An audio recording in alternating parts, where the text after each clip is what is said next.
are you? Good. Hey, Charlene, it's so good to see you. I love that countdown. It like builds the anticipation to It having the conversation with you. it does. It's like a little party. All right, we are attempting live. I think we are live. Beautiful. So, Let's do it. check it out on our It's the real YouTube deal. channel. That's I right. know, right? This is all So for real. so hi everyone. I am Charlene and Hella and I are here talking about Two Minds today, talking about best practices in your business to get you ahead. And today we are talking about trust. Where does it come? How do we build it? Do we even need it in the workplace? Let's start there. He's like, where do you think trust even comes into play in the workplace? Look, I think trust is fundamental to all human relationships, right? If you don't have trust, you cannot build on anything to move ahead at all, right? Even if you don't trust yourself, right? Even if you don't have that trust with yourself, you can't accomplish anything. So trust, to me, it's fundamental to any working relationship. I don't think you can have an effective, good, productive workplace without having trust between employees. Do you think so, or not so much? Yeah, I think there's different levels of trust. I trust you to A, but not B. Sometimes I, with my kids, like, I trust that I know that you stole snacks from the pantry. Like, so Is that trust? That's just you knowing everything. Yeah, that's just like a different I use know. of that word trust. I know. They're like, "How did you know?" And I'm like, "I know everything." I it and it's interesting to me to think about trust in a work context because I firmly believe you need it, but I also think it really takes time to build, and it comes after it's we can all say on day one, and maybe that's true. On day one, everyone has a certain level of trust. You were hired, you're part of a team, um, but to really sort of dig in and feel like that partnership and working with someone, I think that takes time and people proving themselves and you proving yourself as a manager as well. I think so. And I think it starts with the little things, right? And Mhm. I think it's hard as a manager to trust someone. So my advice to managers would be start small, give a small task and see how it goes, right? But I think also as employees, you have difficulty with that because you'll get a small task and you'll feel like, oh, my boss isn't trusting me. That's why they're giving me the small task. But the truth is that that trust gets built by doing that small task to the absolute best of your ability.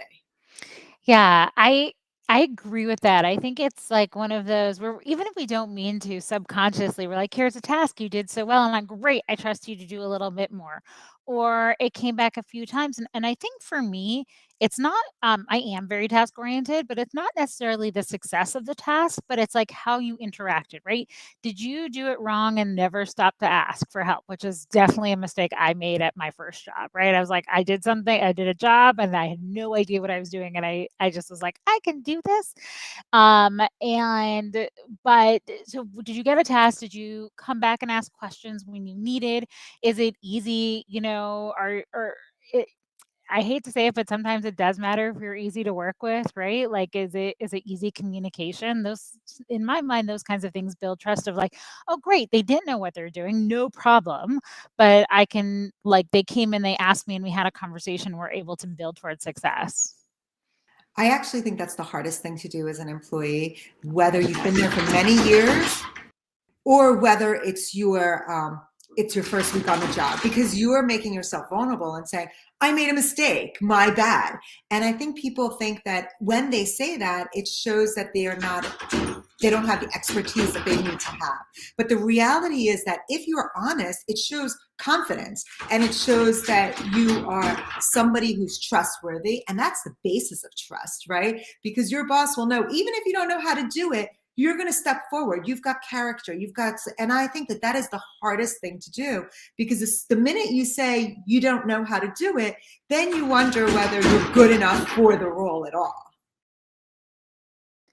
Yeah, I think that is such a hard it's so hard to stop and ask how to do something, especially early in your career, but frankly, anytime, right? Anytime that we think that like we're doing great or we don't know how to do something, it's almost the opposite effect, right? Like we're worried we're going to lose the trust when we ask for help. But then on the other hand, that's probably what builds bridges and gains trust. It is true. I do think that is what builds bridges, but kudos to anyone who can do it. I will tell you a story. I sat on a board once upon a time, and in this board, we had a director who was constantly making mistakes and coming in front of the board and not delivering what you needed her to deliver. She just was not doing the job every single time. Yet she would come in front of the board and say, "My bad. My fault. I did the wrong thing. My fault." And the crazy part is that this board had such trust in her that they're like, you know what? Not everyone is perfect. Not everyone has everything. Not everybody knows how to do everything. And so we want this person because we know that this human being is going to be honest with us, is going to do the job and knows where her limits are. And we can help support that person with somebody else. So I'm 100% agree with you. What do you do if you're in a working relationship where, sometimes we can feel it, right? We know we're not getting the jobs we want. We feel that we aren't getting, that there isn't trust there. Is there a way to repair it, or at one point is it too hard and you have to move on? Well, that's an interesting question. I think that's when, if you're in a large corporate setting, that might be the time to go to a supervisor or someone who might be giving the workloads and spreading out the work and saying, "Hey, I haven't received this kind of work. Can you help out?" Because it could be that it's not a function of trust. You're not getting the work. You're perceiving it that they're not trusting you. But really, what's going on is that maybe they're not thinking of you because they are more comfortable giving the work to somebody else. Maybe the supervisor just isn't good at training. So it might not be a function of you not being trusted, but a function of that supervisor not delegating work appropriately. So sometimes in a larger setting, you could do that. I do recommend, though, always to be direct communication with the person who you want to get the work from. I think that's got to be the first line of defense. Yeah, I think you said it so accurately. It's such about how do we communicate with those around us, and the feedback loop, like that's hard, right? I think one of the hardest things we have to do, and I'm always of the mind of like, I'm super conscious of feedback because I'm like, what is the outcome I want to get? And is giving the feedback actually even going to get the outcome I'm looking for? So which that'll be a whole nother podcast. So I think in this case, if you are an employee that feels like there is no trust, absolutely set that time. Hopefully you're having ongoing set times with your manager where you can be kind and honest and say, I'm trying to think if someone came to me and said, "Hey, I feel like you don't trust me with that." I'm pretty transparent, so the answer is probably like, "Yeah, I don't trust you with that." And so the question is, how do you, if you start to have open communication, how do you accept that, right? When you're willing to ask the question. So someone comes to me, right, and says, "Hey, it feels like you're not trusting me with X project." And in my head, I'm like, "Yeah, I'm not, because you kind of messed up the last project. And we talked about it." So then let's say I share some version of that with somebody working for me. You have to be ready to take that too, right? If the answer is, "Yeah, we haven't built that trust yet. Thank you for coming to me and I appreciate it." You have to be ready to hear the feedback. Don't ask questions you don't want answers to. I'm like a firm believer in that. That's actually a really good point, because I think about how often do we go to someone asking for that feedback, which we think we want honest feedback, but really we've got the arguments in our head ready to defend ourselves and say, "But that's not true. I did this and I helped you with that and I'm really great at what I do."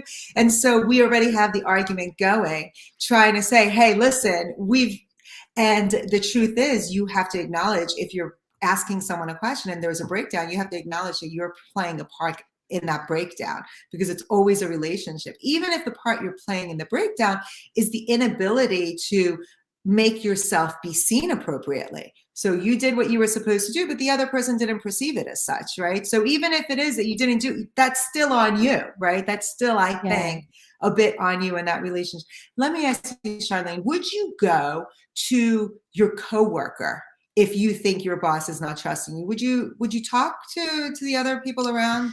that you think that you're not trustworthy? So I think the solid answer is you should not, right? Like the quickest way to not be trustworthy is to go around and gossip, right? But I think that there's this idea that like you can build camaraderie with your peers, right? Which I would say this is not a great way to do it, but also fact of life, this is sometimes the way we do it. We like, oh, can you believe XYZ did whatever? Um, so uh, so I would say that look, if the root of the question that we're talking about today is trust, then you want to be open, transparent, and honest. And going to the other people about somebody else is not going to. It may be like a feel good high in the moment of like, yeah, everyone agrees with me. Nobody, this person doesn't trust anybody.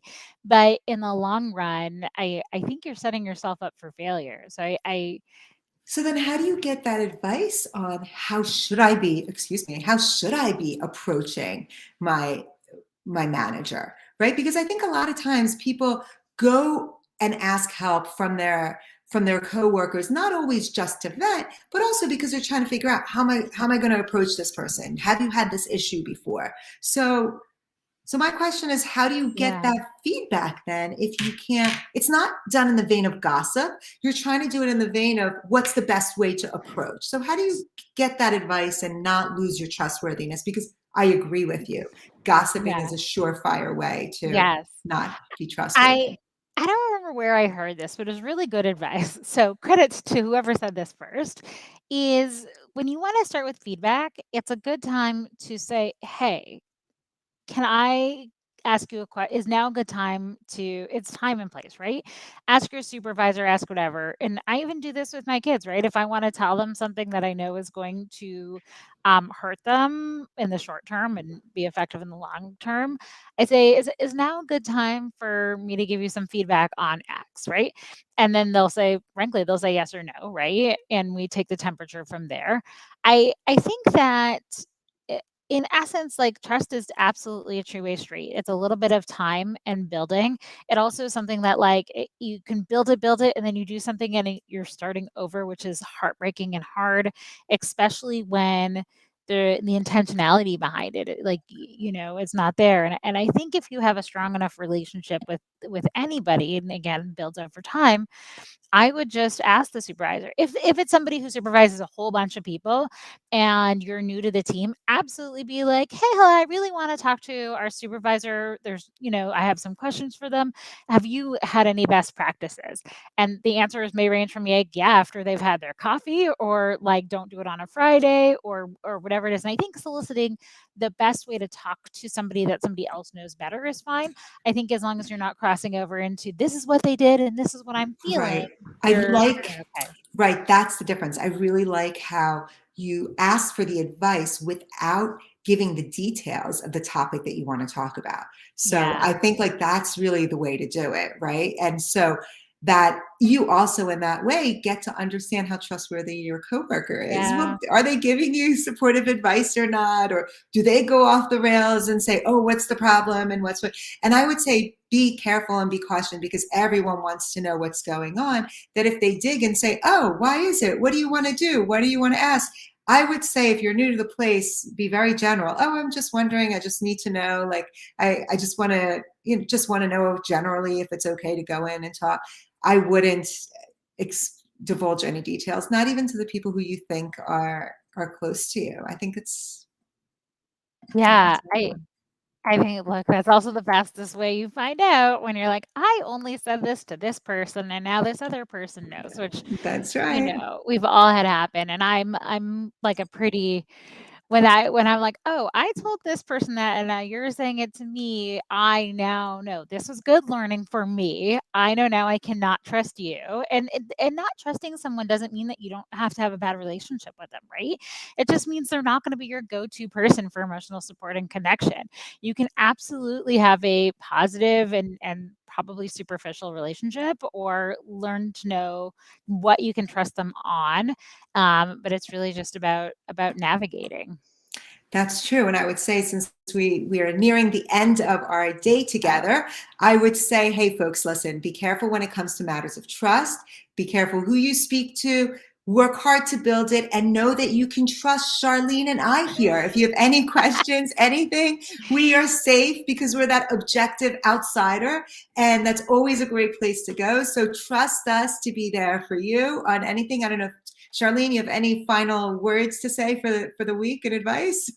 Yeah, I think always is enter into relationships open and honest, and assuming everyone has the best of intentions, because sometimes we lose that trust totally unintentionally, and everybody really had such good things at heart. So really, like, don't write people off. Just be open, with wide, open eyed.